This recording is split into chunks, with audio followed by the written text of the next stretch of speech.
Olá, cientistas! Tudo bem com vocês? Sejam muito bem-vindos. Vamos continuar aqui nosso livrinho abençoado, Livro dos Espíritos. E agora nós ainda estamos no capítulo 2 e agora nós vamos iniciar um novo subitem, que é propriedades da matéria. Então Kardec pergunta assim aos espíritos, questão 29. A ponderabilidade é um atributo essencial da matéria, ou seja, é necessário que a gente pegue, que a gente veja para que seja matéria? E aí os espíritos respondem, da matéria que está no plano onde os homens se encontram, sim. Então, para a gente ter a percepção do que é matéria, sim. A gente precisa ver e pegar, né? Da matéria considerada como fluido cósmico universal, não, né? Porque já está falando o nome, fluido, né? É uma coisa, assim, que não é dura, não é palpável, né? É um fluido, já é diferente até pelo nome. A matéria etérea e sutil que forma o fluido cósmico universal é imponderável para os homens. Então, para nós, homens, que estamos no começo da jornada, a gente não consegue ter essa percepção. Mas teremos mais para frente? Com certeza. Mas nem por isso deixa de ser princípio da matéria, lógico, né? A gente já aprendeu isso na aula passada. Bom, muito bem. Aí segue na 30ª. A matéria é formada por um só elemento ou de vários? E aí ele vai dizendo assim, a matéria é formada de um único elemento primitivo. Qual será esse elemento primitivo, né? Vamos ver. Os corpos tidos como simples pelos homens não são verdadeiros elementos, mas transformação da matéria primitiva. Então tem alguma coisa, que a gente não sabe ainda o que é, a gente vai saber ainda, cenas dos próximos capítulos, que meio que forma tudo, né? Que é um elemento primitivo. Qual será? Vamos ver? 31. De onde se originam as diferentes propriedades da matéria? Originam-se das modificações que as moléculas elementares sofrem, por efeito da união e das circunstâncias em que a união acontece. Gente, a gente não estuda isso em química, né? A água está no estado líquido, mas aí se você congelar, ela fica no estado sólido. Mas se você aquecer, ela vai para o estado gasoso. Deixa de ser água? Não, né? Deixa de ser a mesma matéria? Não, mas nos é apresentado de forma diferente. Aí olha que interessante, né? Ele vai dizendo aqui, no 32.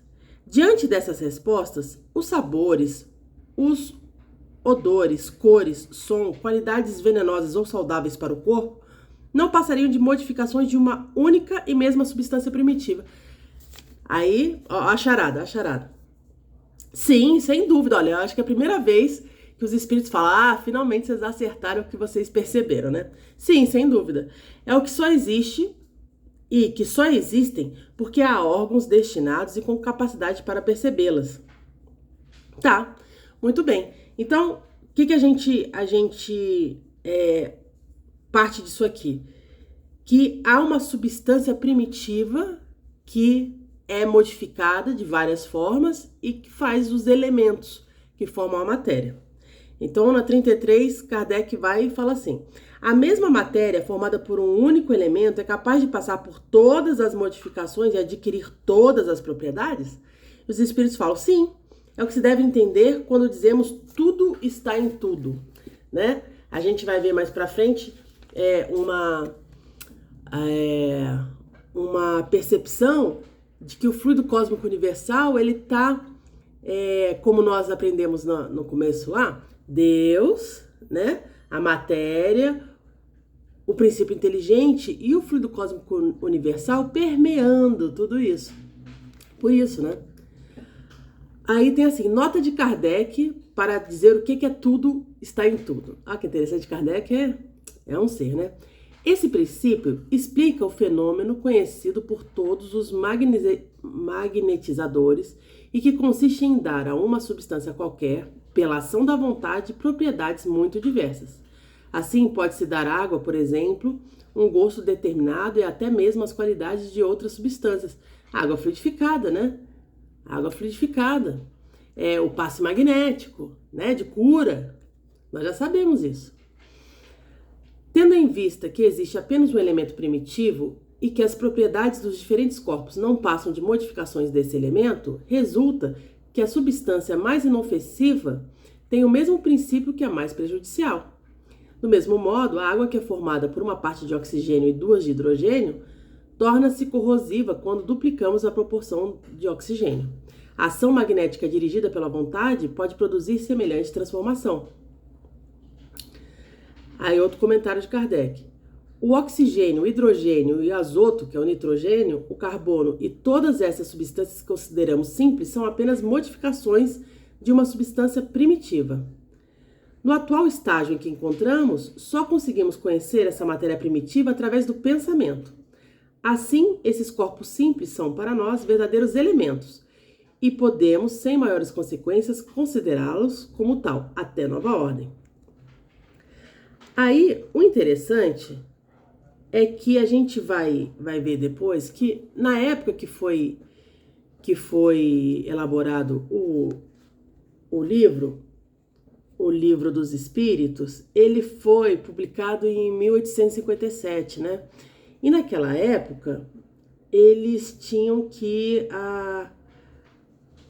Não, eu estou adiantando. Vamos seguir.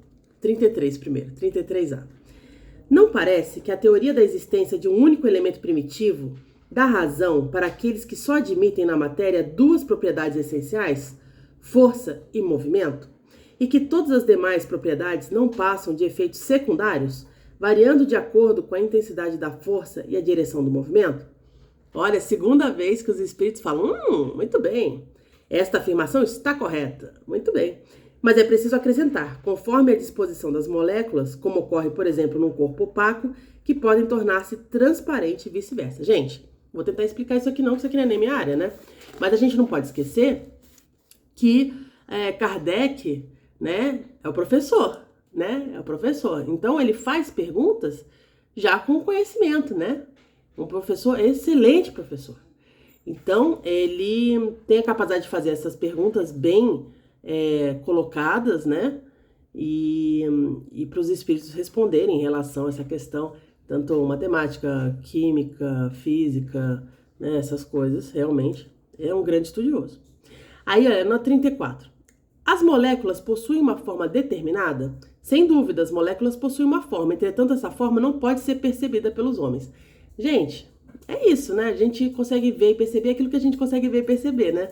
A gente ainda está imersos numa matéria muito densa. 34A. Essa forma é constante ou variável? É constante para as moléculas elementares primitivas, mas é variável para as secundárias, que são somente aglomerações das moléculas primitivas.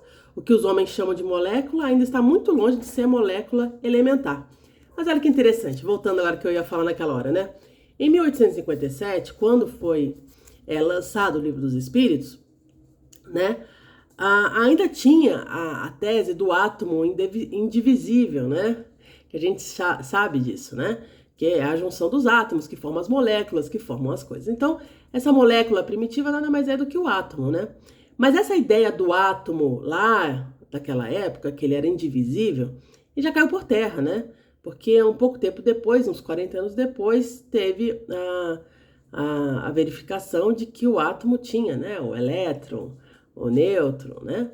Então, por exemplo, é uma partícula elementar, né, do átomo. Então, muito provavelmente, hoje eu já nem sei, tá? Muito provavelmente deve ter muitos outros subdivisões do átomo, sei lá, né? Eu realmente não é minha área, eu não conheço.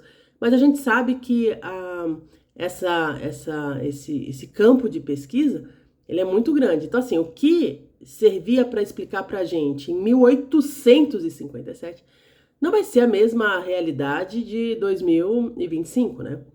E a gente não pode perder de vista que Kardec sempre disse isso, né? Olha, o espiritismo, ele anda com a ciência. Se a ciência descobrir uma coisa mais moderna, fiquem com a ciência. É lógico, porque isso é óbvio, porque respeita a lei de progresso, né? A lei universal de progresso, né? A lei divina de progresso. Então, em tudo há progresso. Você não pode querer que hoje os conceitos da ciência sejam os mesmos de 1857, né? Claro que não. Então, tem esse estudo mais detalhado, mas o mais importante para a gente não eu falo sempre para vocês, não é se aprofundar especificamente nisso. É para a gente ter uma noção. Então, a gente volta, a gente tem noção do que é Deus, princípio inteligente, matéria, fluido cósmico universal, que todas as coisas são formadas a partir de um elemento primitivo. Esse elemento primitivo nós conhecemos como átomo, o átomo forma as moléculas formam as coisas, e são essas modificações, né, nessas moléculas que criam as mais diversas coisas, as quais nós podemos ter a percepção através dos sentidos que possuímos nesse momento da criação. Isso basta para a gente compreender essa parte do Livro dos Espíritos, tá certo? Um abraço para vocês e até a próxima!